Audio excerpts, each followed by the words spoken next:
তো এই রোববারে বেরিয়ে পড়েছিলাম অনেক দিন পর, যেহেতু মাঝখানে খুবই ব্যস্ততার জন্য একদমই বেরিয়ে উঠতে পারিনি। তো একটু মাইন্ডটা ফ্রেশ করার জন্য বেরিয়ে পড়েছি। আর এই যে ম্যাডাম আমাকে অনেক দিন ধরে বলছে চল একটু বেরোই, কোথাও ঘুরে আসি। তো তার সাথে দেখা করেছি এবং আমরা চলে গেছিলাম আফগানি মোমো খেতে, যেটা এখন বাগবাজারে খুবই একটা ট্রেন্ডিং দোকান।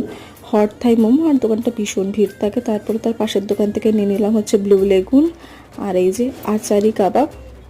এই দোকানটিও খুবই ভিড় থাকে, বেশ ভালো খেতে ছিল সবকটা জিনিসই। তারপর সেখান থেকে চলে গেলাম বাউন্ডুলাতে, ভাবলাম কিছু খাবো, বাট খুবই ভিড় ছিল তাই জন্য আর কিছু নিইনি।